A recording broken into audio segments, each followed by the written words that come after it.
Welcome to this workshop on Gates Cambridge scholarships. And sorry for the short delay in starting this meeting. This is the outline for today. I'm going to quickly introduce Project EduAccess to those of you who might be new to this workshop, and then I'm going to introduce you to your wonderful panelists for today, who are then going to take you through the rest of the presentation. But before I begin, a quick reminder that this meeting is being recorded on active speaker mode. So if you unmute yourself during the meeting, you will appear in the recording. Therefore, if you have any questions and do not want to appear in the recording, please put them in chat and we will read them out for you. Wonderful. Well, Project EduAccess, for those of you who don't know, is a nonprofit initiative that's aimed at increasing inclusivity in higher education, leadership, and professional spaces, considering that these spaces are largely inaccessible to people from marginalized communities on account of a number of barriers. And we are hoping to remove some of these barriers, or try to remove some of them. And we run a large mentorship program in India, helping students apply to universities and scholarships abroad for graduate studies, including PhD programs. And we do quite a bit of advocacy and other work. If you are not familiar with us, I would highly encourage you to follow us on social media and see the work that we are doing. With that, it is my pleasure to introduce you to our wonderful panelists for today, who are also our mentors at Project EduAccess. We first have Spatika, who is doing a PhD in Neuroscience and is a Gates Cambridge Scholar 2023. We have Nikita Jha, who is doing a PhD in Education, and she's a Gates Cambridge Scholar from 2021. And Jigisha, who is doing a PhD in English and is the Gates Cambridge Scholar 2022. I know you are in the best hands for the rest 1.5 hours. So I'm going to hand it over to Spatika, who is going to kick off the presentation, and then we will have a moderated question and answer session towards the end, where you can ask any questions that you have about the Gates Cambridge Scholarship. Over to you, Spatika. Hi, everyone. Thank you, Samir and Project EduAccess for having me. So just before I start, Samir, is it okay if I just tell you when to move to the next slide? Yes. Okay. So, I'm a Gates Cambridge Scholar from this year, so I'm very new. But so just to give everyone a quick overview of what the scholarship is about, it's an international scholarship that was established by a grant from the Bill and Melinda Gates Foundation to the University of Cambridge about 23 years ago. And it covers the full cost of studying here, specifically for applicants from outside the UK. If you're unaware, applicants from outside the UK have a university fee, which is almost thrice that of what domestic students pay, which can often make it, well, almost always make it extremely restrictive. So Gates Cambridge offers around 80 scholarships to applicants from these countries, and it's specific to postgraduate degrees. The degrees that it covers are almost any kind of postgraduate degree, except for very few exceptions, which you'll be able to find on the Gates Cambridge website. So approximately 2/3 of these awards are made to PhD students. So there is a preference for PhD, but there are definitely many master's students who also get this scholarship and pursue either master's as MPhils or MSc degrees. And Gates Cambridge works through 2 rounds. There's a round for the US, which happens in November. And this round is only for applicants applying from the US, and about 25 scholarships are allocated for them. The international round, which is what is relevant for all of you probably, will have its deadline in January, and the rest of the 55 scholarships are available for international students. Can we go to the next slide? So the main components of the scholarship in terms of the things that it can actually fund is, apart from the actual fee that you have to pay, because you will have to pay fees even for a PhD degree for 3 years of study. Aside from this, the Gates Cambridge Scholarship also funds your stipend or a maintenance allowance, and it also sponsors the airfare at the start and end of the course. And this is one aspect which very few scholarships do. It sponsors your visa as well as your health insurance to be in the UK for the period of your course. Aside from this, it also has some discretionary components which you can apply for after you've been selected. So it allows travel support, which is called academic development funding, to attend workshops and conferences anywhere. It also has a family allowance and maternity, paternity leave, and hardship funding in the case that you want to extend your PhD due to some unforeseen circumstances. So, and I'm sure once you actually go through the website and get into the community, you will also find that it's a very generous scholarship and makes a lot of allowances for its students. So when it comes to the eligibility, as I said, you just have to be a non-UK citizen and apply to the University of Cambridge. You're eligible to apply for almost any PhD course, full-time or part-time, and MLit courses. And regarding postgraduate courses, almost all are eligible except for about 5 or 6, if I'm not wrong, and these are listed on the website already. So I would recommend looking up the website if you want more information on that. Yeah, great. So the selection criteria has 4 main components, and these are components you'd really want to focus on when you're making your application. So just a quick overview of how you'd apply for this scholarship. You'd send in your normal application to Cambridge for whichever postgraduate course you're applying for. And within that, there's an option where it asks if you'd be interested in applying for Gates Cambridge, and you can just check yes and answer a single essay question, or at least that was my experience. And that essay question basically asks how you're suitable based on these 4 criteria, which are outlined here. So the first one is academic excellence. The only reason you're being nominated by your department is because they've ranked you very highly. And that means that you have a very good academic record from whichever university you're from, and it's reflected by your grades, your transcripts, and your references as well. So the second thing, and I think this is really, really important, is you have to make a very strong case for why you're taking that course, and also why you're the best person for that course to have, basically. You need to really demonstrate why you're passionate about that field of study.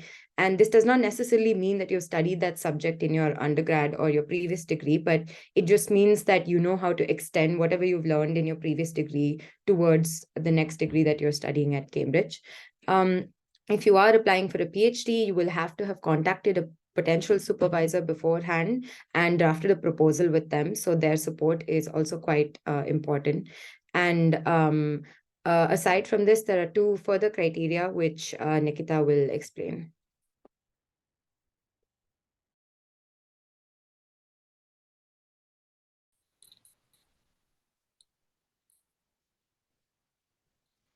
Hi everyone. So moving on with the selection criteria, the third one we come to is something that Gates really emphasizes and really sets it apart, which is a commitment to improving the lives of others. So the criterion is interpreted broadly, which is to say that there are different ways of sort of reading into how you may want to show that you fit the criterion. But essentially, applicants decide how best they fit by providing evidence of past, current, and future commitment to the societies in which they live and work. So you really have to show that you are an engaged citizen and that you are engaging with the society around you with the intention of really pinpointing and trying to improve and solve the problems that you see around you, and that you'll use this platform of the Gates Cambridge Scholarship to do that through your current work, through your scholarship, and even through the opportunities that you will find and whatever you will go on to do after you've completed your course at Cambridge. And the fourth criterion is leadership potential. So you have to be able to demonstrate a capacity for leadership. And again, it's a broad criterion, so there are different ways in which you can demonstrate this. But you have to show that you have, in the past, and even currently, consistently been someone who, again, takes initiative, shows leadership, and that you are not afraid to helm sort of projects and things that you get involved with. And it should ideally be relevant to work that you are planning to do and to the course that you are currently in. But you have to show a kind of consistent track record of being somebody who demonstrates leadership, because this is also something you're going to have opportunities to do and will be invited to do even while you're at Cambridge. Can we move to the next slide, please? So in terms of timeline, the applications for the next round of the Gates Cambridge Scholarship are currently open. So they opened on the 4th of September. Your deadline specifically will depend on the course that you're applying for. So that you will find on the course directory. So there's an entire list on the website of all of the courses that Cambridge offers. Each of them will have a different application deadline, but it'll tend to be either 5th December or 4th Jan. So it'll either be an early December or an early January deadline. Following your application submission, you will be ranked by your department in terms of academic ability and in terms of the strength of your application. So that is the first round where your department has to rank the strength of your application, and they have to put you forward as the candidate that they would recommend for the Gates Cambridge Scholarship. You find out about the outcome of this ranking by March, by early March, following which there's another process of review and selection. So that is late March, there's going to be an invitation for a second round. And if you clear that second round, you'll be offered your scholarship by the end of March, by the 29th. And you'll have 3 days, so 72 hours to accept that offer. And in terms of how to apply, you would apply along with your main application to Cambridge. So through the graduate applicant portal, you would simply have to complete the Gates Cambridge funding section of the application when you are submitting. This would involve 2 components. So the first is your Gates Cambridge statement, which is a piece of writing of 3,000 characters. So that's about 500 words on why you're applying for the scholarship and how you fit the 4 criteria that we talked about before. So you have to use that piece to make the strongest case possible for yourself and in terms of how you fit the criteria. The second component is a research proposal that only PhD applications will require. So if you're applying for a master's level course, you will not be required to write this. Again, the nature and the length of the proposal will depend on what degree you're applying for. And finally, this is a component where you will have to find a Gates Cambridge referee in addition to your academic references. So you'll have to identify somebody who's willing to submit a reference that will sort of put you forward and speak to your strengths and your skills as a strong candidate for how you meet the 4 scholarship criteria. And when the Gates panel is reviewing your application, they will be able to see the entirety of your application. So we would recommend that rather than trying to submit in components, that you make sure that your entire application is well looked at, is properly seen, and is complete by the application deadline, by the time you submit. And I will now pass it on to Jigisha. Thanks, Nikita. So I'll just now go through like the subsequent components of the presentation, which is basically about after the submission of the documents and the interview, how scholars are selected. So basically the logic on which Gates operates is they first go through the departmental review. So you would be able to this is not a stage that you would be let known of. It's an internal departmental process where you would see that the departments, on the basis of your applications, they would rank you, and only the top rank holders would be moving forward to scholarship nominations, and especially for Gates Cambridge nominations.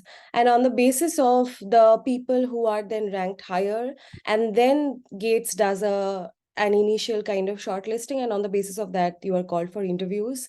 And then all the candidates who are nominated by academic departments, and then the Gates Cambridge, the ones who meet the Gates Cambridge criteria, they would be then called for the interview. You would be informed of the interview well in advance. You would be able to choose your own dates, own times. And then you would also know who the people are going to be on your panel, so that you are fully informed and prepared about your interview beforehand. Could we move to the next slide, Samir? In each interview, there would be a panel who would be having your interview. So there are about 4 subject areas. One is for social sciences broadly, one is for the arts and humanities, one is for biological sciences, and the other is for engineering and other STEM subjects. All of these interviews would have a welcome session and an introduction of the panelists who would be taking your interview. The chair would introduce the panel, set out the format of the interview. I mean, they would probably explain that they are going to ask you questions from there onwards, and then basically in the end provide any other essential information that you need before they start the interview. Sometimes these are, of course, like all of these are, this is not exactly a format of the interview. All of these are possible things which come up during the interview. It can be a mix and match of like a lot of these components. They ask you about sometimes why you are applying to Gates Cambridge scholarships, which is again what Spatika and Nikita have already mentioned. You have to go back and talk about why you are the ideal candidate, how your application speaks to the values that Gates upholds. What are your motivations for applying again for this specific scholarship? There are so many other scholarships, so why you are going to apply for this, why you have applied for this specific scholarship, and why you think that you are the best candidate. Similarly, they might ask you on the opportunities and responsibilities that are specific to Gates, which you have to be specific about how the Gates Cambridge Scholarship is going to help your specific academic or career journey. That's really useful. Then they ask you about your academic and career plans. There can be questions in minute details about your project, as in like they obviously understand that you are just embarking on the journey of starting your project, but they want to see if you can convincingly communicate your passion for your subject, whether you have like a solid understanding of the project that you are starting, and so on.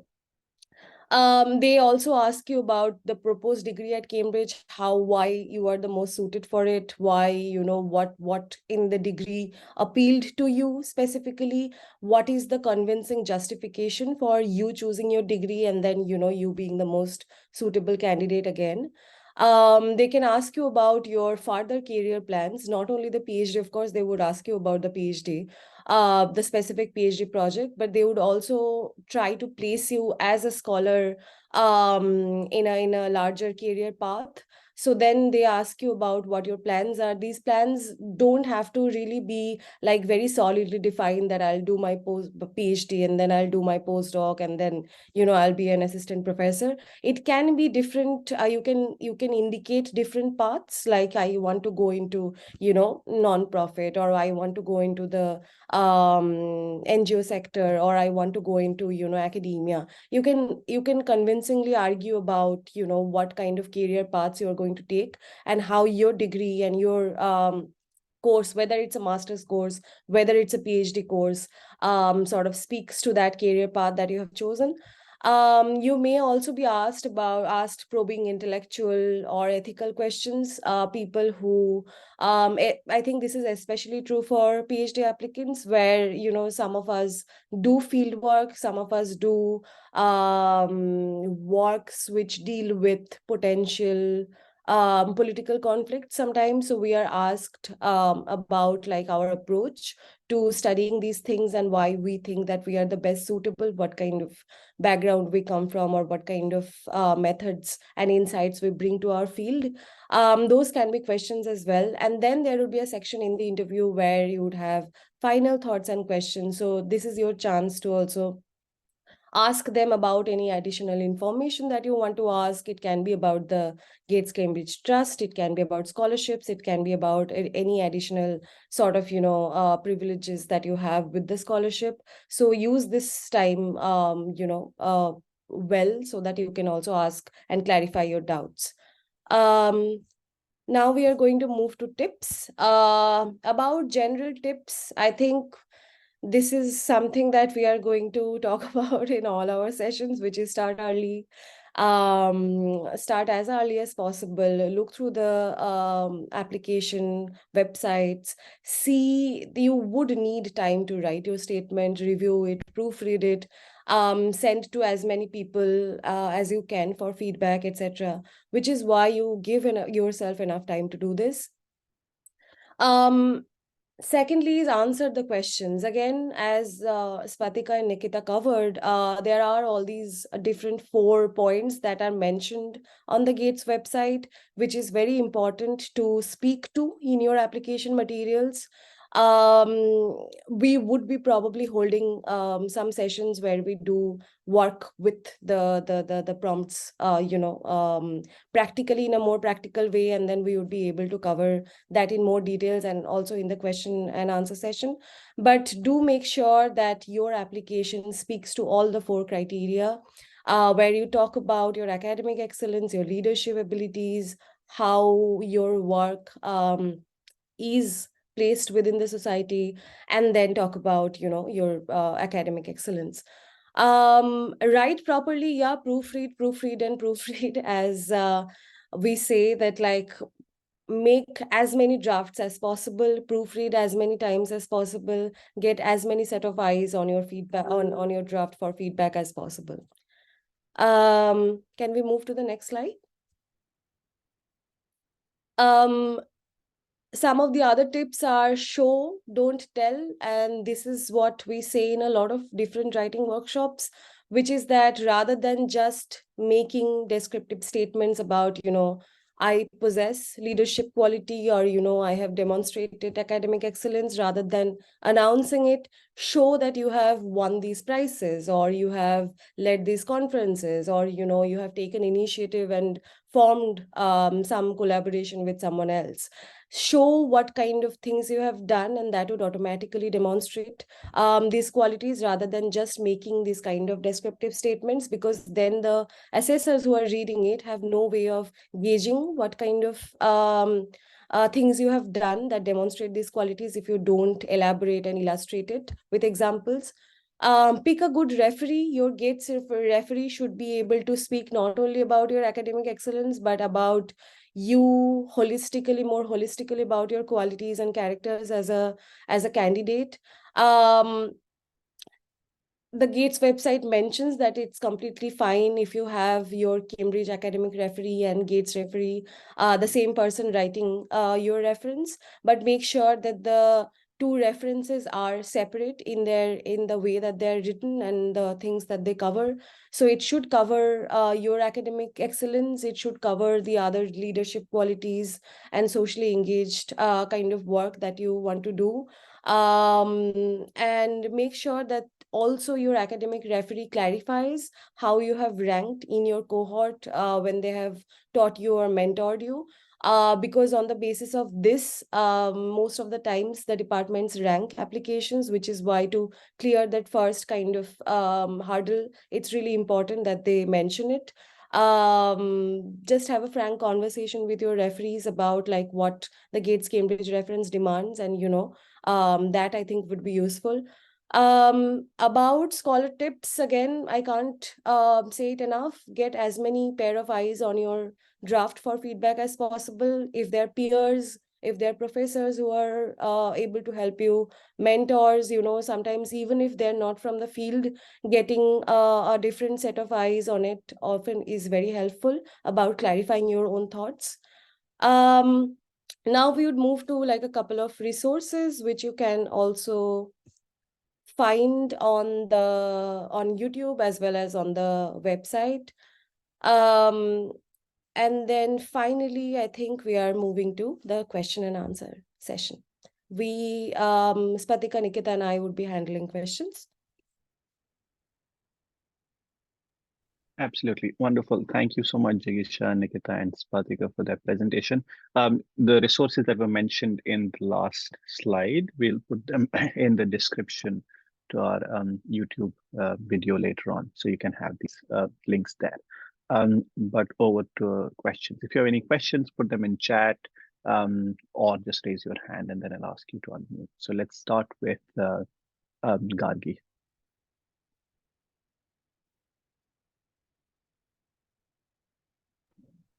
Hello all, thank you so much for the wonderful session. I am planning to apply for the MPhil degree in development studies, and the application requires me to submit a research proposal as well with for the Gates scholarship. So, any tips if you have regarding the research proposal, whether it should be a standard proposal as prescribed under the PhD programs in the department, or whether it should be any different since it's for a MPhil degree? That is my first question. And second question, which is also mentioned in the chat box, is that whether the academic referees, as in the referees for the course, can be same for the scholarship. Yeah, these are my two questions. Thank you.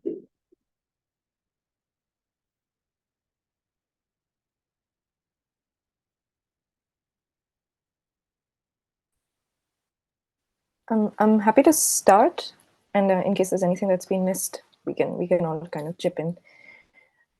So in terms of writing a master's proposal, I think because every department would have their own criteria and their own specifications of how they would like it written.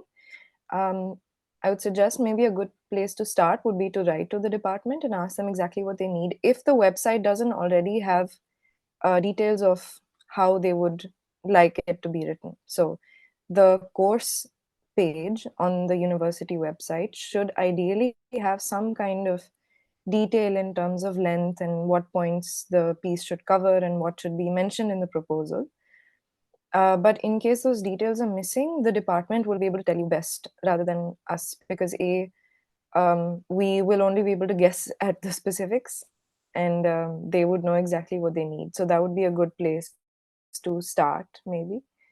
And in terms of the whether the academic referee can be the same as the Gates referee, yes, and it says so even on the Gates Cambridge website that they can be the same person. You just have to make sure that your Gates referee can definitely speak to how you fit the 4 Gates criteria. Like, they have to be in a position to directly comment on your eligibility and your suitability for this scholarship. And so it has to be someone that you've worked with closely, ideally somebody you've not worked with too long ago, because if it's too many years ago, then they'll not be able to speak to your sort of current work or your more recent developments professionally and also personally in terms of your character. So it's okay for it to be the same person, but each of those referees, I mean, even if it's the same person, they have to be able to fit the criteria for what each of the references is asking for, if that makes sense. Okay, thank you. We have a couple of questions on the chat. Should we? Yeah, I'll read them out just so those who are watching the recording later can also benefit from that. But first, let's have Pawandeep, and then I'll turn to questions in chat. Yeah, so hello everybody. Thank you for having this session.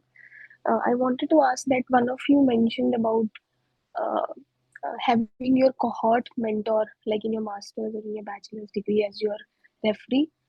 So, can we also have somebody whom we work with in an academic setting?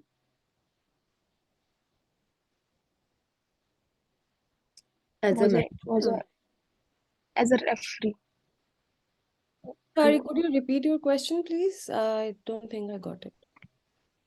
Yeah, so I think one of you mentioned that your referee should be able to tell in the application how were you particularly in your batch, in your cohort, when you were in your masters or in your bachelor's. So my question is it okay if the referee is your professor whom you are working as academic associate, like I am working with, and or like as a research associate or something? I can take this. I think that's absolutely fine. As long as they can, if you are working as a research associate or an academic associate, there must have been like a selection procedure that you have gone through. So if they can talk about where you, why they chose you and like how you fared in that selection process and why you why you were chosen particularly as someone to work with them. Just an indication of where you ranked on, different kind of competitive processes that you have gone through. That would be, I think, good. It would be wonderful if they can also mention your track record so far, but if you think that that's not doable, definitely ask them to at least mention why they have chosen you in the process that they have held. And do we need only one referee for this? Yes, for gates you need one. For department, I think it varies from department to department, but for most of the departments, I think you need 2 academic referees. So if your gates referee and your academic referee is the same person, then in the least you at least need like 2 referees for the whole of the application. Okay, thank you so much. Perfect. Thank you, Pawandeep. Now let's turn to questions in chat. And of course, if any of you also have questions, you can always raise your hands and I'll ask you to unmute.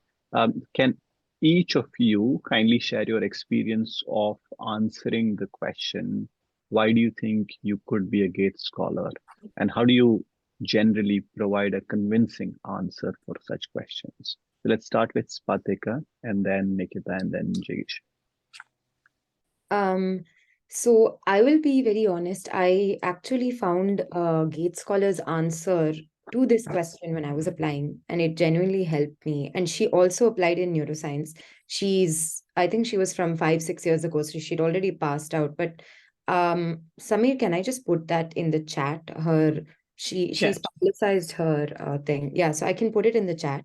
But that was her story. But anyway, so as far as my answer to that, why or whatever the essay was, I just focused on.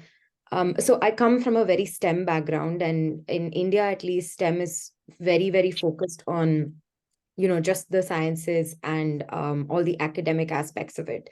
And what I was interested in was intersecting that with the humanities and arguing that to really understand neuroscience and the brain, I drew on my experience working at the National Institute of Mental Health and Neurosciences, where you do experience patients from a wide variety of lifestyles. And I basically drew on that experience to talk about how we need to sensitize scientific communities to societal angles and the layers that exist. And I work on mood disorders. So understanding them from the lens of lived experience is something that scientists don't do and was something I was passionate about. But yeah, I think I think you'd probably have to think about little outside of what your immediate subject is and why you're really doing it, maybe. That's what I did, at least. Spatika, if the past scholar's answer is not too long, would it be possible for you to read it for those who will watch the recording later? Okay, afterwards? Yeah. It's like Yeah, 500 afterwards. words. Do you want me to read it? Oh, yeah, I mean, it should be 2 minutes, 2.5 minutes, maybe. Let's have Yeah, Nikita and just skim Jigisha through it. first. Yes, let's have Nikita first. Sure. So it's important to say right off the bat, I think that it's a difficult thing to do, to be advocating for yourself and sort of making a case for why you're amazing is difficult to do. And of course, there are ways to say that without saying it as such. But the first thing to do, I think, or maybe reflecting on my own experience, was to acknowledge the thought process, which was initially, why would they choose me? And sort of change that to, why would they not?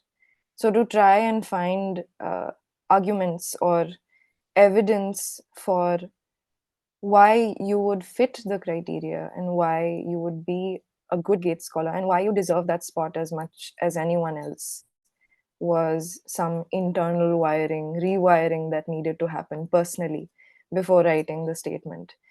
And I like to start most things with lists. So started with making lists for each of the 4 criteria.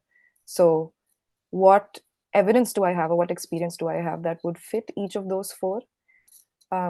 So in terms of academic ability, reasons for choice, of course, commitment to improving the lives of others, what have I done? and then to sort of sift that and try and find common threads across all of those different points across the 4 lists, to find a common thread or a common narrative that you can use to craft a kind of personalized statement. And this really came from having applied once, had an offer for a place on the PhD program, but not got Gates. And then second time to have applied again and then got Gates. And the only difference was that in the first application, the attempt was to sort of like vomit list like all of the achievements that I could think of and all of the points that I could think of, and that clearly didn't work. And what did work was to try and really streamline and select and go for quality over quantity in terms of your experience, and to choose, okay, what do you have that makes you stand out, and what do you have in terms of experience and perspective that perhaps many people around you may not, or what is it that makes your lens sort of uniquely valuable, or something that you can offer to society and to the world and to the Cambridge community, to the program, and to Gates as well. So those would be the kind of overarching sort of thought processes in terms of trying to craft a statement for like why you fit and why you should get the Gates scholarship. Because once those steps were followed, there was sort of organically like a kind of narrative that emerged. But if there are more specific questions, happy to take them later, but I'll stop there for now. Yeah, I agree. It was a daunting task, I think, to answer this question. But I remember, I think what was the most useful in my case was that I had spoken to an ex-Gate scholar who had said that you would feel hesitant to think that whether this experience matters or that degree matters or, that conference matters. But just remember that everyone else is going to sell themselves who are applying. So if you don't put a narrative where you basically highlight you don't highlight and you don't, value the things that you have done, there's no way that the assessors are going to see it and value it. So just make sure that you are not hesitant to talk about your own achievements. And as Nikita said, I think it was very important that, highlight quality over quantity and figure out, read the website descriptions again. Honestly, I think once you follow the 4 criteria, I think and see whether your answers speak to them 4, I think, and a narrative automatically emerges. And see what best illustrates all 4 of those qualities in your achievements and in your trajectory and journey so far. And I think that was the kind of approach that I had taken, of thinking that no experience is small, and they can still be significant even if they're not on a global scale. And also figuring out how my experiences speak to the 4 criteria.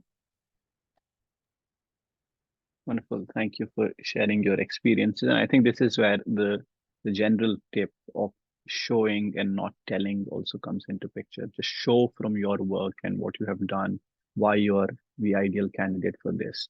Of course, it's as everybody acknowledged, it's quite difficult to just say I am the best.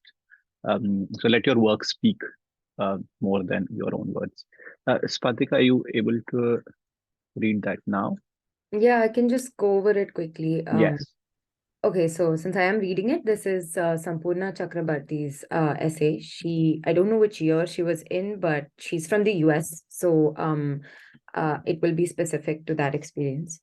Educational inequality is a worldwide problem. There is a double-digit difference between the graduation rate of whites and minorities in Buffalo public schools, and 90% of the children in India never go to college. I became cognizant of this problem as a Buffalo public schools tutor. Then in 2014, I spent a challenging yet fulfilling summer as an English tutor in Calcutta Rescue, an NGO serving low-income students of Kolkata, India. While developing and teaching an English course to a group of 40 students, I encountered the face of Indian primary education that favors rote learning over understanding. I realized that my challenge was much more than teaching English. My task was to overcome the system. I made the class as fun as possible without losing its educative value, developing an edutainment course with the goal that all my students be able to tell time and carry out basic conversation in English. One challenge I faced was the diversity among students in language and age. I often found myself struggling to explain English concepts in broken Hindi, while other children stared at me, disinterested in the fun class activity because they weren't old enough to participate. After some thinking, I started allotting age-appropriate activities to master a common task. Despite planning and strategizing, it took a lot of patience and determination to improve participation and nurture enthusiasm in the students. Finally, when little Khushbu exclaimed she had become her mother's timekeeper, all frustrations felt warranted. This was my journey of overcoming odds, developing independence, and taking responsibility, a story of impacting lives of underprivileged children through structured and sincere hard work. In my academic career, I have demonstrated perseverance and hard work in neuroscience research. I investigated alpha 3 glycine receptors to understand the cellular mechanisms of retina function and studied steroid modulation of GABA receptors in hippocampal neurons. I wish to continue in the field because understanding the neural circuitry of perception and behavior will impact society by curing debilitating neurological disorders.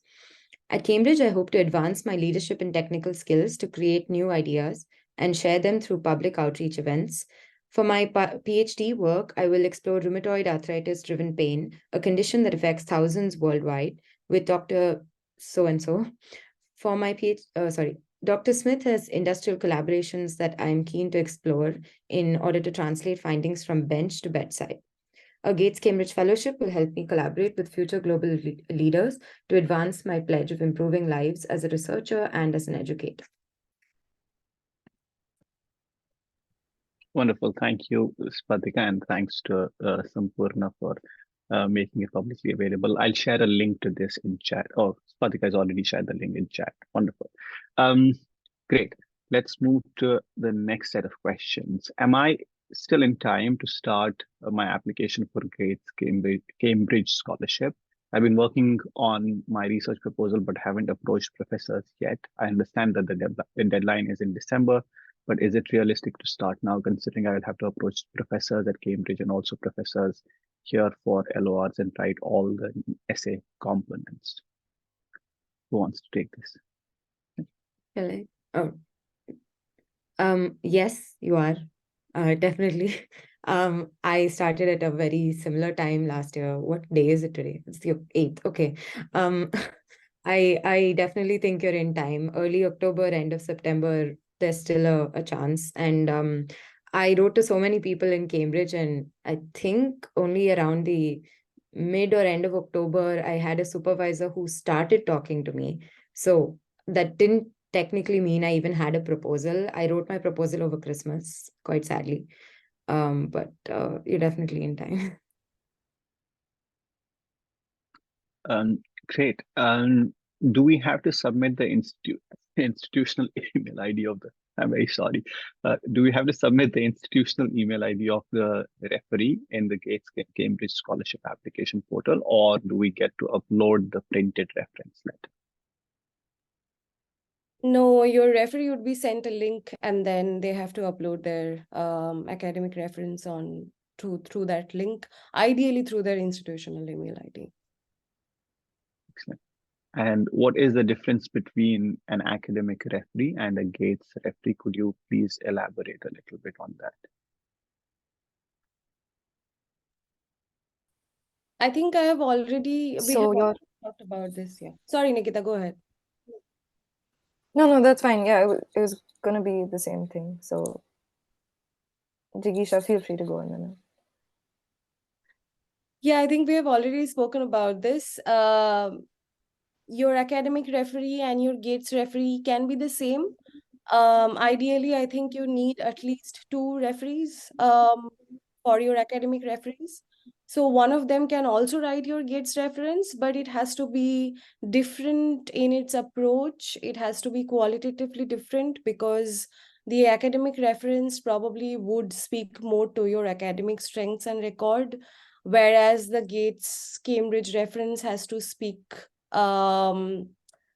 to all the 4 criterias, and also about you as a person, and what kind of characters that you have demonstrated. So even if your referees are the same for the both purposes, just make sure they write different reference letters.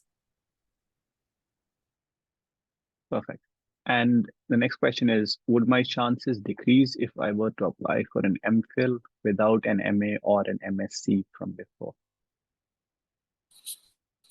No, the MPhil is considered to be a master's level program in the UK. So it's a little different from how an MPhil is defined back home in India. So no, your chances will not decrease at all. Feel free. So even if you have just an undergraduate degree, even I applied straight after undergrad, and that should be totally fine. Ankush, if you want to clarify or have a follow-up, please go ahead. Right. Hello. Hi.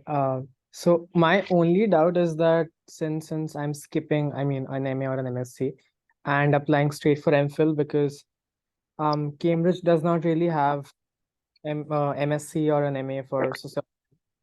I'm unable to figure out how to select the specialization because they offer MPhil in 3 specializations. So would you recommend reaching out to the faculty? Because the issue is that all 3 specializations somehow end up aligning with my research proposals, like the rough one I have in my mind. So I'm not sure which one to actually settle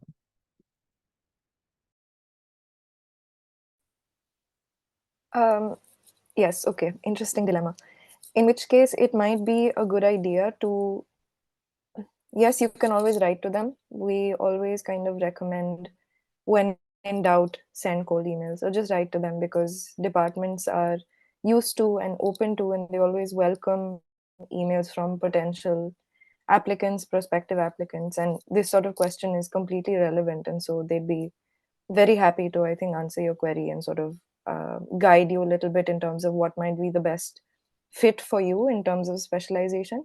Other than that, another thing maybe you could do is to have a look at who are the faculty members who are involved with each of the specializations, whose research aligns most closely with each of those, and what area does their research, or rather which one of them or which ones whose research aligns best with your area or your interests. So if you look more closely into the faculty members or the staff who are associated with each of the specializations and whose aligns best, I'm repeating myself at this point, essentially that could be another way to maybe help you narrow down.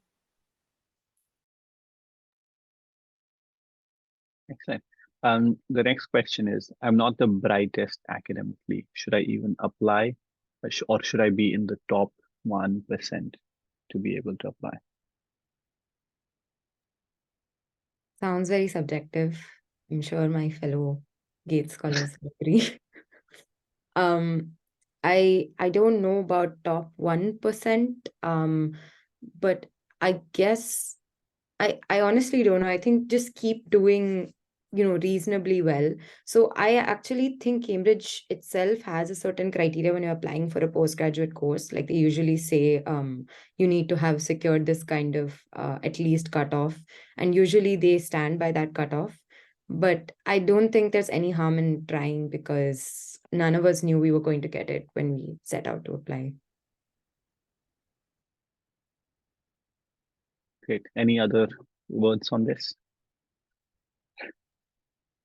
No, I think absolutely go for it, because as Spatika said, of course, you have to clear the cutoff for applying to departments, but they also have a more complex criteria to judge how you are faring academically, which is why I think even if you are not in the top 1%, maybe we can work around that when we when we write the essay and like talk about like what percentage you come from, or you can leave it out and highlight what other kind of things that highlight your academic excellence. So there are ways to work around it if you actually think that that's something that concerns you. But rest assured, the assessors have a more complex criteria than just judging, whether you ranked on the top 1% to assess your application. So, please go ahead and apply. I think all of us have had these doubts, like, whether we were in the top 1% or not. And we all applied regardless of that doubt. So I would strongly encourage.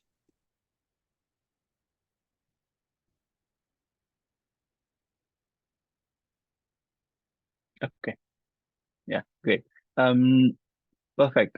So actually, let me follow up with a question. Um, a lot of GATE scholars tend to have degrees from other universities in the UK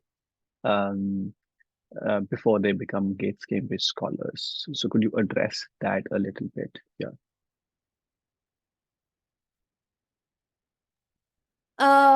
When I applied, I didn't have a UK degree. I actually didn't have any degree outside of India. So I think, of course, it was slightly daunting to see when you go through the scholars' profiles and you see that there's a majority kind of representation from people who have, even if they're international students, they have either studied in the UK or the US university. So there is that factor, but also you see a significant number of people, especially in the recent years.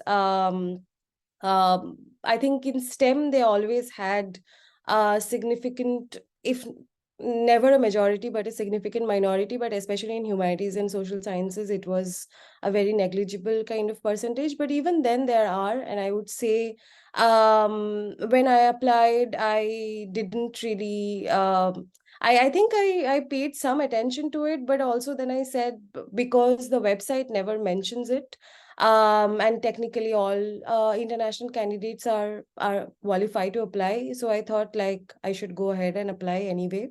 It can be daunting, but there are many who have, without UK degrees, without any prior UK degrees, they have gotten the scholarship, and that only means that they have a very complex criteria to judge your academic excellence and your potential as a scholar who is committed to make others' lives better. And they are able to place you in the kind of system that you have studied and worked in, which would be different for the people who are coming from with a UK degree already and people who don't have it prior to application, but they are able to take that into cognizance and work around that when they assess your profiles.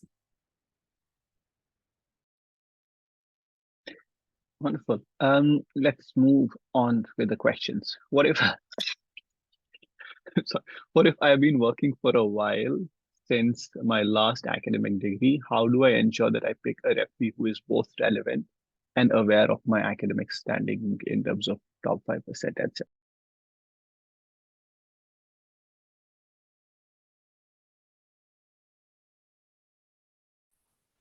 So a couple of thoughts on this. To begin with, of course, although it would be ideal, or it would be good if somebody could speak to your more current academic abilities, but sometimes circumstances don't allow that. So if you've been working for a long time since your last academic degree, it is okay, and I don't think it'll detract from the strength of your application to select someone who worked with you the last time that you were studying, or someone who can speak to your academic abilities the last time you were studying, as long as they are able to attest personally and is someone you worked with personally. That should be perfectly fine.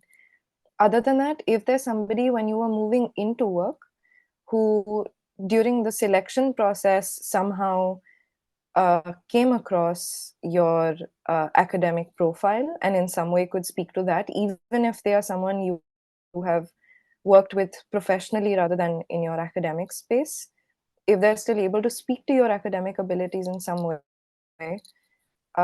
even that should be all right in terms of someone to choose.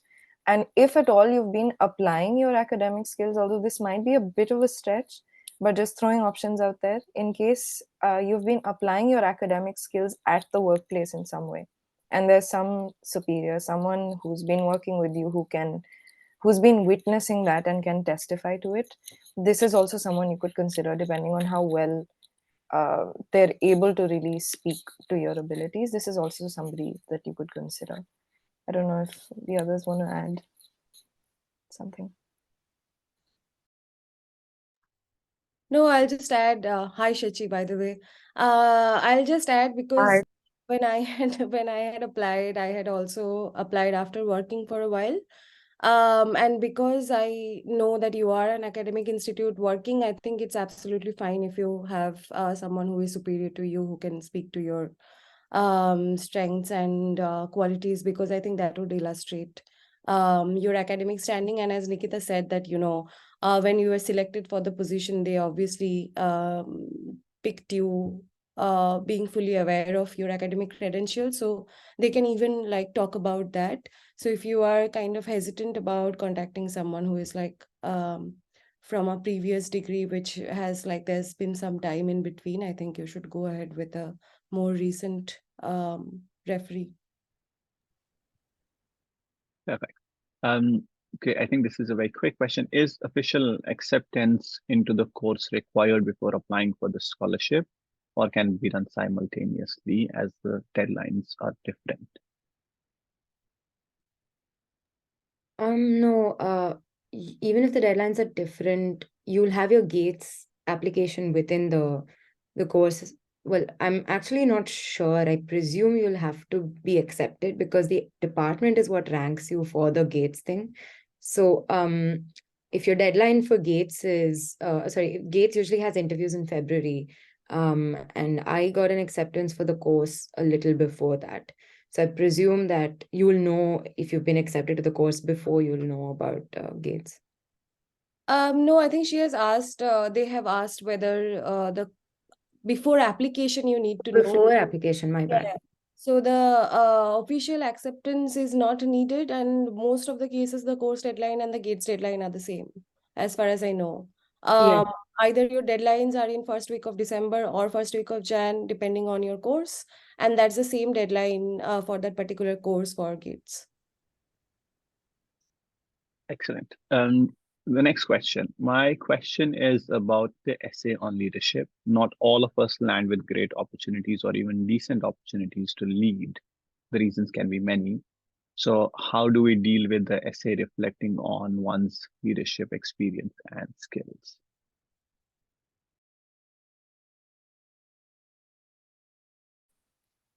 Absolutely a fair question. Immediate thoughts on this would be that it is not necessarily only about the opportunities for leadership that came to you, but also those that you created. Are you able to, in some way, show initiative within whatever space you were in, whatever circumstances you were in? Is there some way in which you can show that you took initiative to try and work with the people around you, to try and initiate something, whether it's a project or some sort of activity, where you're trying to make a dent, like a positive dent, make an improvement in some way in society around you? Irrespective of the circumstance is maybe one way to think about it. So, for instance, whether in your academic spaces, even when you were younger, is there some way in which you got together with the people around you to initiate something or to start something? And that would not necessarily depend on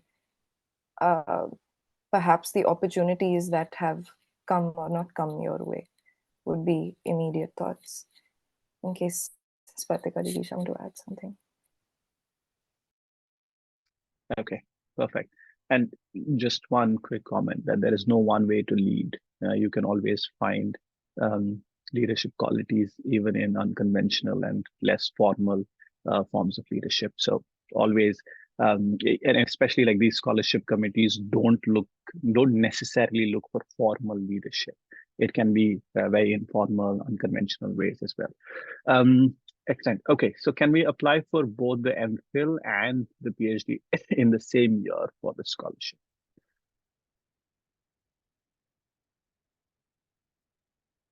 The heads are nodding horizontally.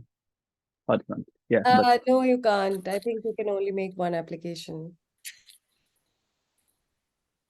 okay, perfect. How do departmental nominations work? To what extent is your potential supervisor involved in this process?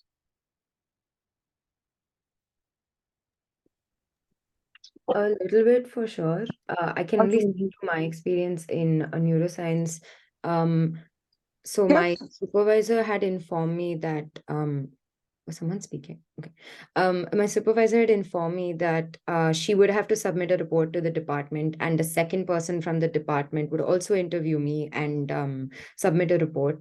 So this was all before the application deadline. So I do think what they say counts when the department is ranking you. Perfect. I just want to add, there are also some scholars, especially I think I don't know about the sciences. I think Spatika would be better to handle that, but especially in humanities and social science, sometimes you can make applications without having your supervisor, and I know people who have done that without contacting their supervisors. And I think that it varies from department to department. Some departments have a panel which looks at applications. Some departments, admission panel, they have an admission committee or admission panel which looks at applications. Some departments actually have more like give more power to potential supervisors. So it's always it varies from like faculty to faculty actually.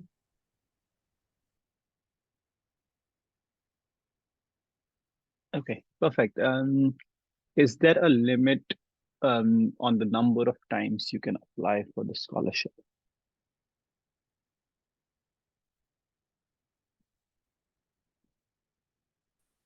No, there's no limit, I don't think, or nothing that's spelled out on the website at least, but there is an age cutoff at some point. I'm unsure what that is, but it is on the website. Let me see if it's possible to find, unless the others already know.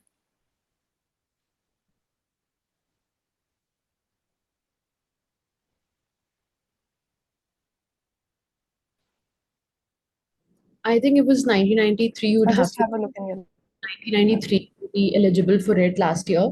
So this year would be 1994, I think.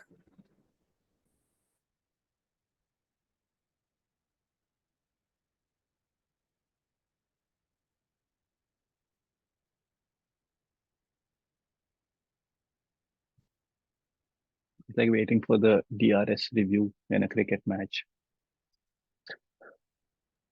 As far as I know, there's no age limit though. Yeah, I didn't know there was an age limit. I know people who were 36 when they got it last year and they were not. Yeah, someone is 39 this year. Yeah, I don't think there's an age limit. Maybe you in can't which check case, the let's age drop gap. it. I'll have a look. I'll send the website page where it says that there's no age limit. Oh, that's perfect then. Okay, excellent. That We means can there move. isn't one. I'm sorry from me. You can do this and you're like, no change in the decision. Okay, so there's no age limit, and let's move on to the next question, which is, do you have any tips for writing research proposals for the PhD applications?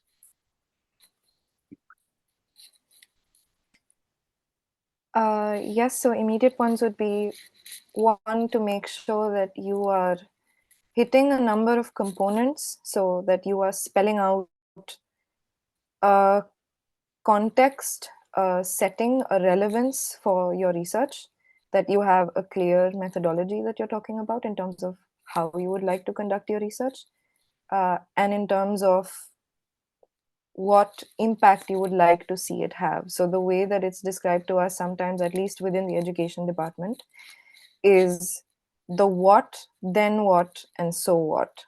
So what are you going to do? The then what is almost like the methodology. So what will you do then? Because the what is the problem that you're spelling out, the situation. The then what is, therefore I would like to do my research, and here's how I'd like to do it. And the so what is, why does it matter, and why is it going to make a difference to the field, to society, to the world. So as long as you're hitting those components and you're doing it with a degree of rigor that I suppose Cambridge would expect, in terms of how you're referencing, the kind of sources you're using, the kind of consistency of the different components of your research proposal as well. So does each part sort of logically lead on to the next part? And is there a kind of flow to how you've designed it? Do you have clear research questions? Is your methodology the best way to answer those research questions? And does the implication sort of follow logically from the previous parts of your research? And does it ultimately work to solve the problem that you've spelled out in the first part, which is the what? So that would be maybe, at least for education, if not for the social sciences, but that might differ for different disciplines as well. Any more thoughts, Spatika, Jigisha, or should we move to the next question? Yeah, I think I did have to learn a bit about the techniques that we were going to use because they were fairly new and hands-on. At least my research is pretty hands-on. So I would recommend learning about that and discussing that with your supervisor because the feasibility of those is, at least in a science environment, going to be asked about a lot. Perfect. And also, yes, go on. So yeah, it just in terms of what is being asked in terms of the research proposal, even the course website will probably have a couple of bullet points of what they want a research proposal to include. So make sure that you're having a look at those and make sure that your research proposal does hit all of those points. And also just generally language, grammar, writing style. And if it helps to have it proofread by other people in supporting that process, please send it out to as many people as you can, because even the style in which it is presented should ideally be as strong as you could possibly make it. And also finally word count. So make sure that you are definitely within the word count that's been asked, because irrespective of how strict they are when they're judging it, it's no point putting your application at risk by being even one word over. All yours, Samir. Thank you. Perfect. So for PhD applications, do applicants need to approach potential supervisors before making the application, or can they do it without?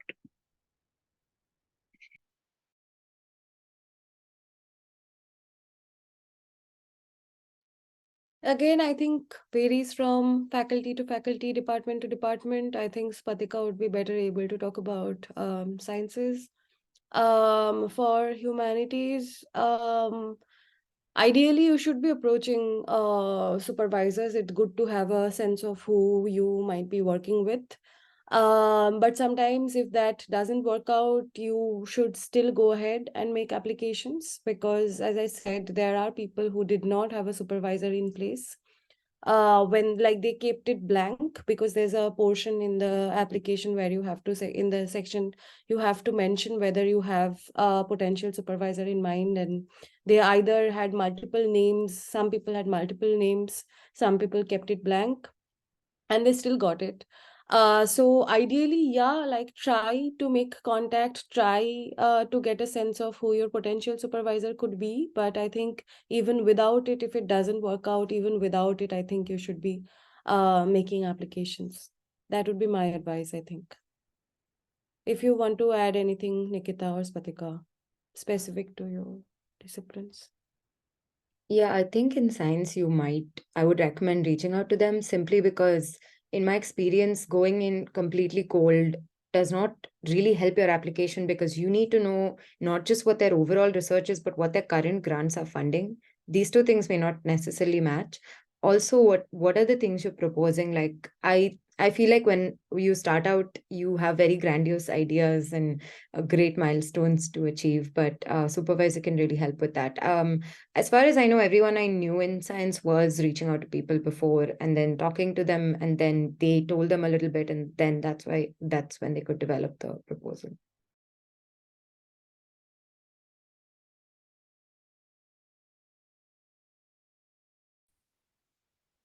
So Samir has had to step away briefly, so we'll just move on with the next couple of questions. So we have a question. I'm just trying to see where we left off.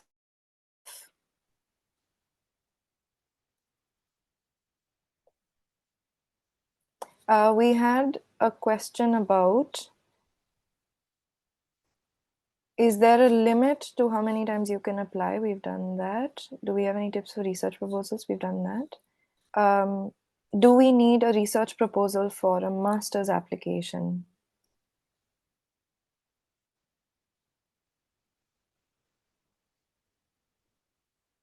I don't think you do, but it should be mentioned, I think, from course to course. I don't know.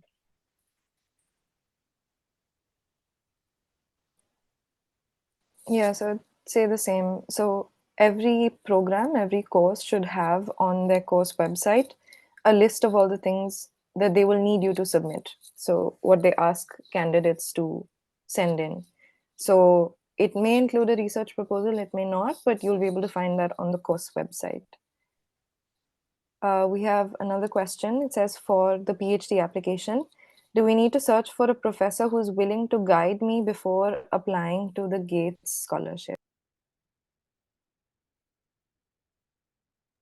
Again, varies: science, humanities, everything else. I, like I said, you will need a professor to support your proposal and to even tell you what you can do in the sciences. I'm really not sure about the rest.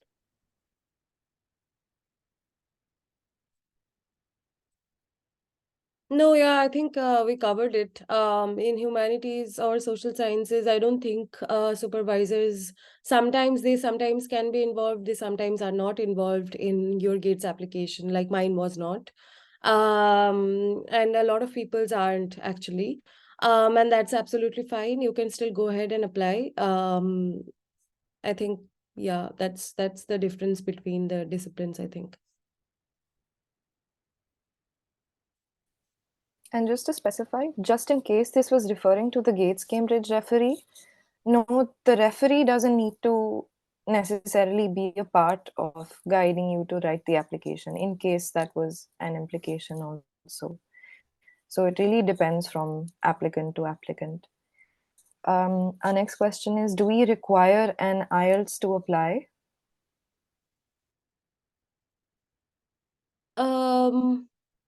I think there's a provision. I think you need to show some kind of, you need to demonstrate some kind of expertise with English. You can do IELTS, you can do TOEFL, or you can also have secure proof that you have done your studies in English so far from your unis, and then send it to Cambridge, and that should take care of it.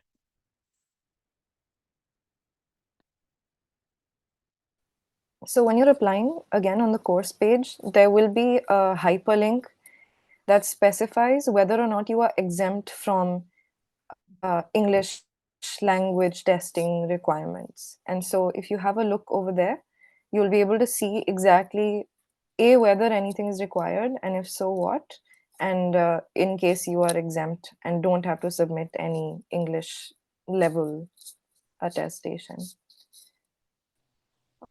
So I'm sorry to jump in, but related to this, can I ask a question?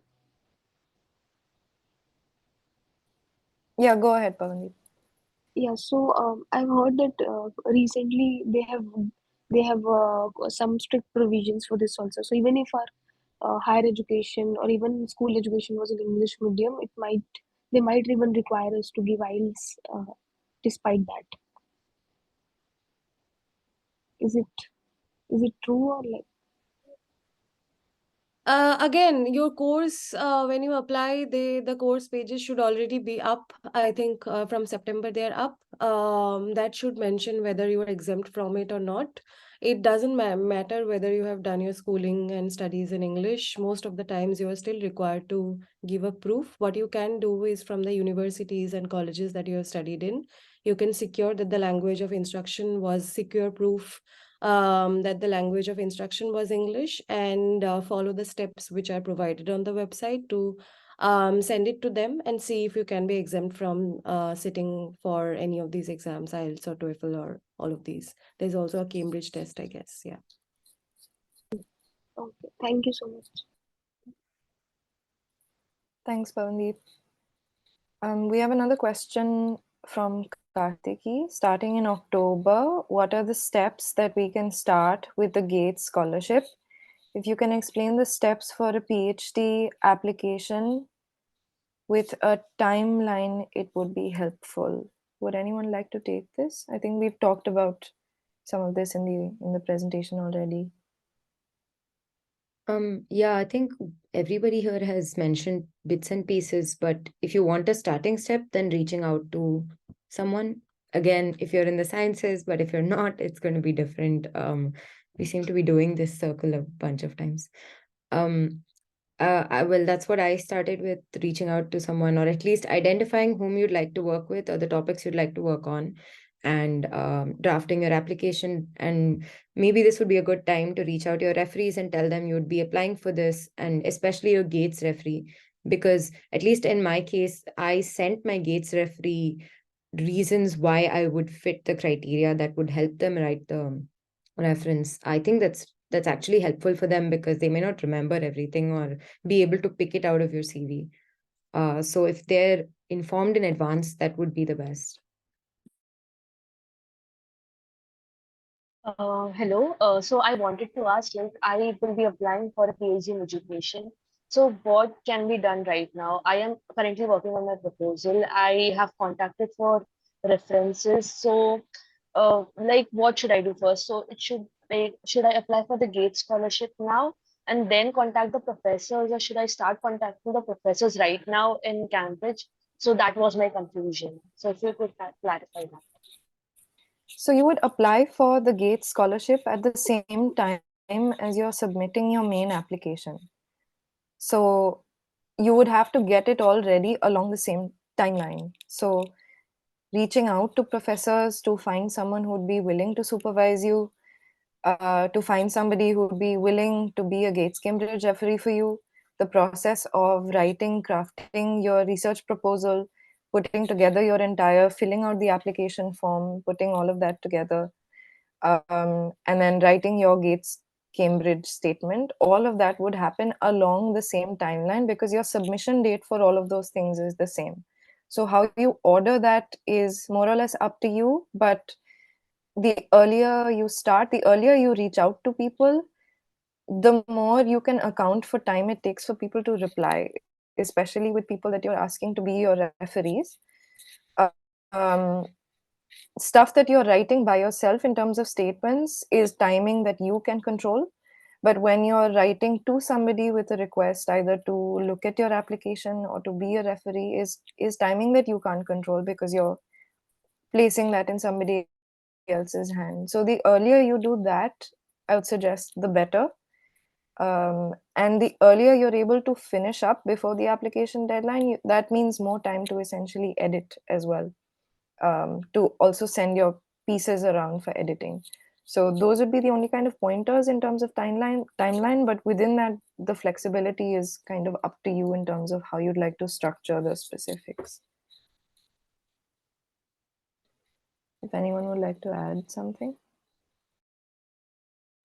No, I agree because the timeline for application is the same. So I think ideally, as everyone mentioned, this is the time to reach out to people, work on your proposal. Also, maybe start reaching out to your referees and, brief them about the specific criteria that Gates demands. And also, like, eventually start working on your essay, etc. And because there's no before and after for Gates and the Cambridge application, because it's one application, it has to be submitted together. But if you divide time, I think that honestly is very subjective and depends. But like go ahead with like, I think reaching out to people and like starting to work on your proposal and getting as many people to give feedback to you as possible. Thank you so much. Thank you.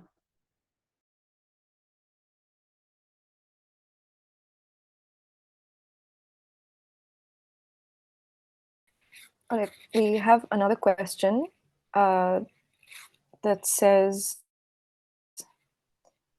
my chat has moved. So I I'm think trying that question, any advice for those whose academic background to is find it once again.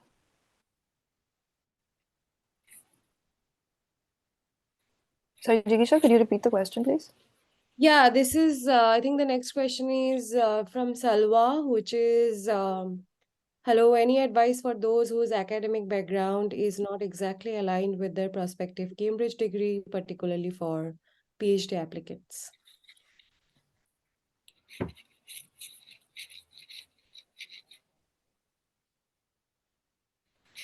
That's a really good question. And it seems like something you could absolutely work to your advantage as well, because as Spatika was saying about trying to create a kind of bridge between, say, neurosciences and the social sciences or the humanities, it rather than seeing it as a disadvantage where you're, say, pivoting from an area you know into an area you don't know, this could be a good opportunity to try and see connections between the two fields that you're traversing, and to try and see if there's some way that you can find common ground and sort of use the advantages or the perspectives of one and apply it to the other, or try and use their sort of respective strengths and somehow become the bridge between those two through your work in some way.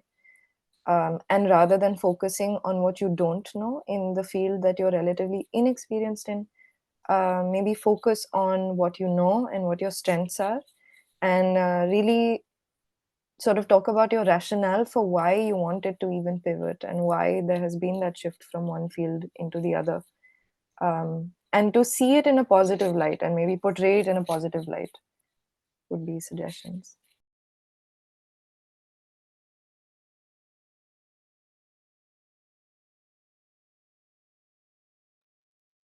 Okay, I can come back if you want me to.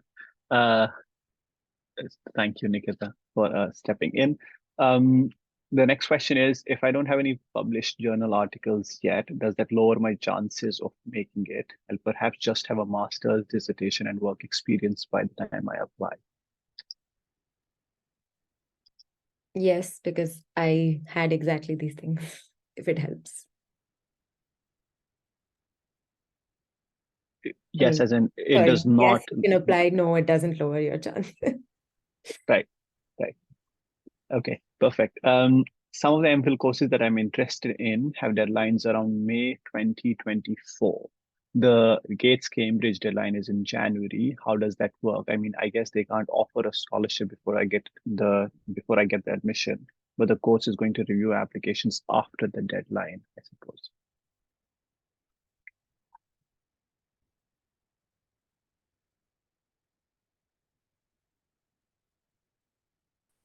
So I suppose then you would have to make the Gates Cambridge scholarship for both, perhaps, is what I'm thinking, because once there is only one deadline every year for the Gates scholarship.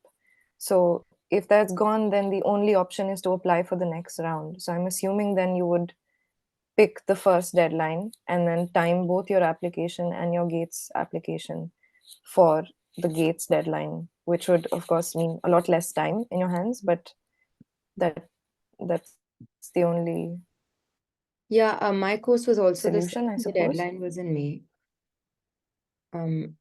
So I just applied for the Gates deadline. I honestly don't know why they have such a late deadline, but don't wait. Just apply for the earliest possible thing. Perfect.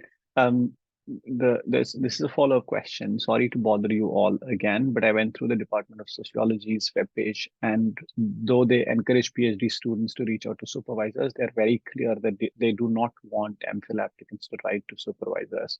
In that case, should I just scroll through the list of supervisors available for the next year and figure out whose work is closest to what I wish to go ahead with? And there is a peer response. Says I had the same problem when I was applying for my MPhil. Maybe reach out to the MPhil administrator and or the departments or programs director of postgraduate studies. But anything that you would like to add?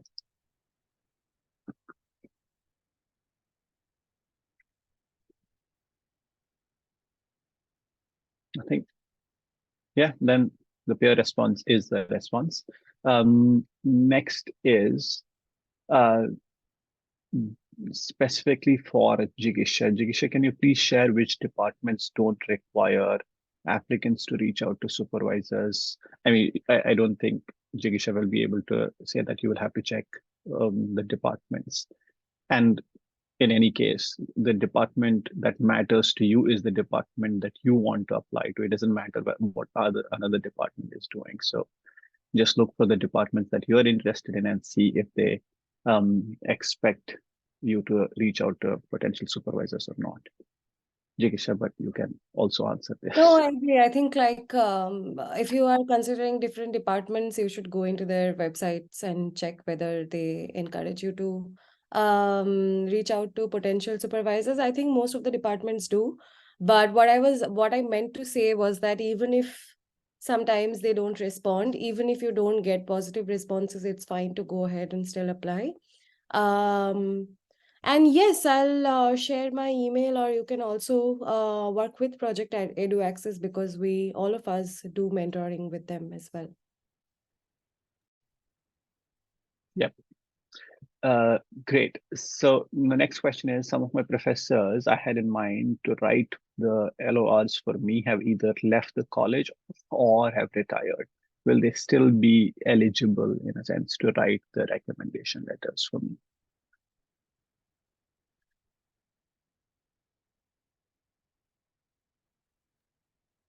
Yes, they will be. My LOR was written by someone who had retired as well.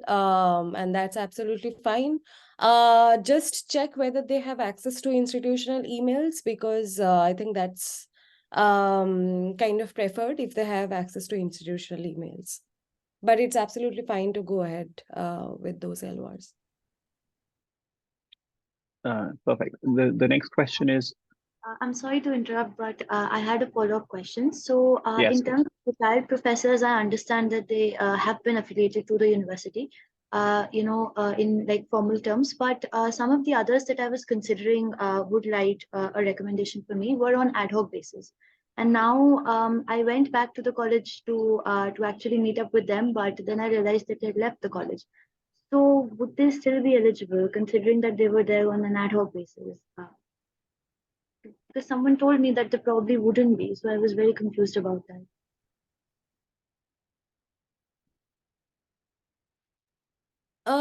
No, it's completely fine, because regardless of where you are placed, half the jobs in academia now are contractual, so people move from one job to another, and it's absolutely fine to ask them to write your LORs. If they were working there in ad hoc basis, I'm presuming that they have moved from one college or one educational institute to another, and they would, still should be able to write you recommendations. It shouldn't be a problem. Okay. Thank you so much. Great. The next question is about emailing potential supervisors and what documents should be attached to that email. We are having a session today specifically on this. There is a fundamentals of PhD application session, so we will cover it there, considering it's not a Gates related question. Let's move to Nudrat.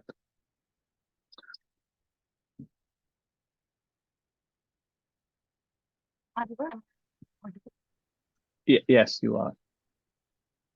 So my question is specifically for Spatika. Actually, I'm also thinking of applying for a PhD, and especially in neuroscience, and especially in something related to mood disorders. And actually, I wanted to ask you that I have done a couple of internships, but none of them are related to neuroscience. And right now, I'm in the second year of my master's, and I'm doing my dissertation. And it's also not in neuroscience, it's in diabetes. Okay. I was just asking, would that be a problem, or should I stay back a year or 6 months, or do something over the winter for a, I don't know, month, if that would be relevant in your. Sorry, what did you say you do right now? A master's. Like, should I stay back? Yeah, I'm in my second year. But it's like, is it in biology or? Yeah, biology. I'm Oh, doing okay. my Yeah, no. master's in animal biology. Oh, yeah, no. I mean, you don't have to be within the neuroscience network. Like I said, if you want to apply for a PhD, you have to contact a supervisor. So in your cold email to them, basically highlight how your current experience and your techniques and skills will be beneficial to their lab and their group, and tell them what you studied about their work and how you can transfer what you've learned in whatever you're doing right now to mood disorder research. I don't think you need to have done exactly that field at all. Perfect. Great. The last question is, are there more chances of getting the scholarship for social science and pure science courses? How can I draft a better statement to increase my chances of selection, having a bachelor's in architecture and wanting to pursue a master's in real estate?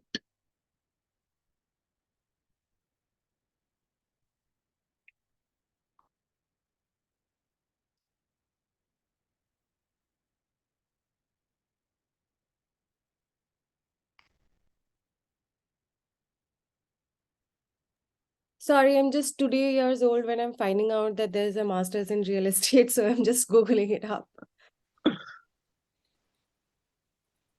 I think I don't know if I'm speaking for the others as well, but a little bit stumped personally because it's a slightly subjective question. It's hard to say if chances are better in any of the disciplines. Like, as somebody who works in education, if I were to apply for pure sciences, my chances would be 0.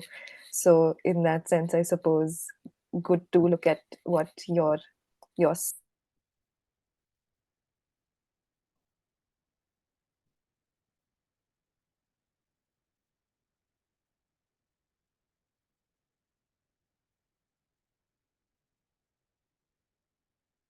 I think Nikita is frozen.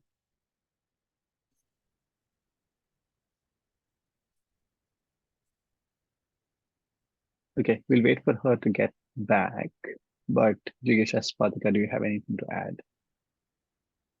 I think if you have a bachelor's in architecture and you want to pursue a master's in real estate, then that's your scholarship that you have to speak about.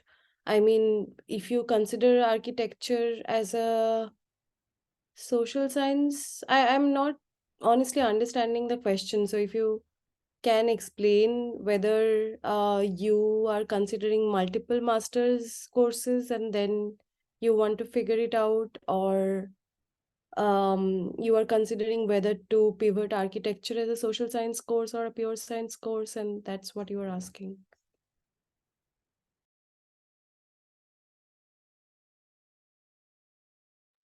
Sorry, I'm not more helpful.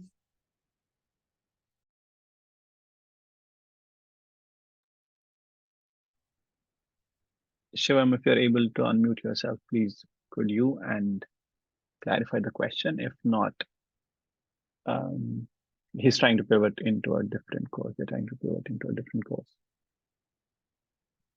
I mean, then I guess it's again the question of how you can justify your undergrad skills for your whatever your postgrad is asking for.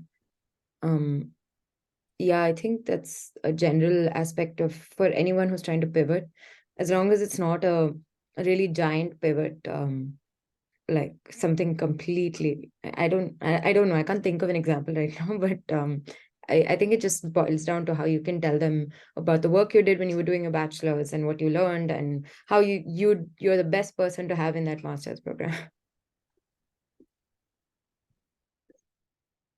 Okay, great. I think we've come to the end of the questions. It happens very rarely that we are able to cover all the questions in these sessions. But thank you so much, Jigisha, Spatika, and Nikita, for the record. I don't know if Nikita can This hear us. computer has hung. She has just messaged. Oh, okay. But yeah, we are anyway at the end. So thank you so much. Okay, that's the one before the end. So I should try to, okay, yep. Excellent. Great. Thank you so much, everybody, for joining. Thanks, Jigisha, Spatika, for taking out time early morning on a Sunday. And for those of you who are joining us from India or other time zones, it was 8:30 when we started. on a Sunday in the UK. So thank you so very much for doing this.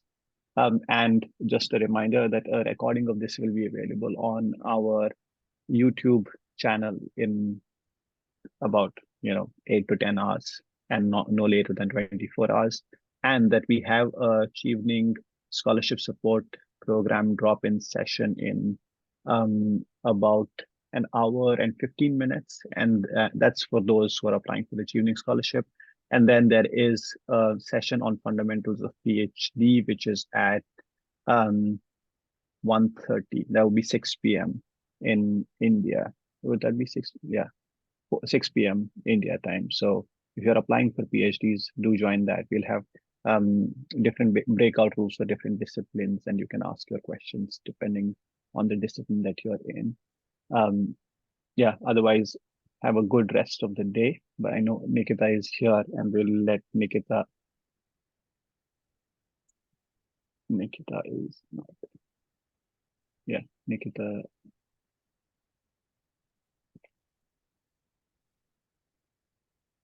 Thanks, everyone. Thanks, Amir, for having me. Thanks a lot.